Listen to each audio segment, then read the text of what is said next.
तारीख दिली होती, आज 5 तारीख आहे, कधीपर्यंत शेतकऱ्याला कर्जमाफी मिळणार आहे? 5 तारीख आम्ही दिलेली आहे.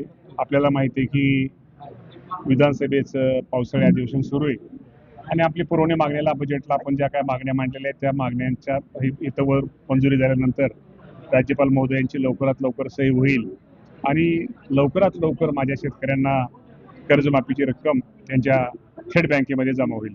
आता सध्या तुमच्याकडून जो शेतकरी इन्कम टॅक्स भरतो त्याची माहिती घ्यायचं काम चालू आहे, काल 100% माहिती घेतली पाहिजे, त्याची पडताळणी केली पाहिजे. विनाकारण शेवटी हा लाभ, ही कर्जमाफी ही गरीब शेतकऱ्यांना मिळाली पाहिजे, हा सरकार त्यातनं घेतोय. ठीक आहे, 4-2 दिवस उशीर झाला तरी काय उशीर होतोय हे आम्ही मान्य करतो, परंतु सगळी माहिती घेऊनच या बाबतीमध्ये शेतकऱ्याच्या खात्यामध्ये रक्कम ही जमा केली, त्यातनं कुठं चुकबुल होऊ नये हीच करत आम्ही सरकार म्हणून आम्ही त्यांची काळजी घेतोय.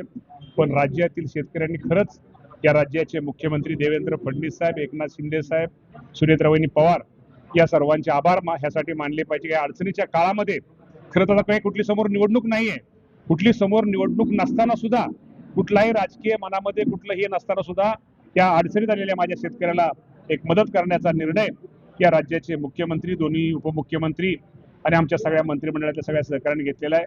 निश्चित या सर्वांचं एक कृषी मंत्री म्हणून, एक शेतकऱ्यांचा प्रतिनिधी म्हणून यांचे आभार मानतोय.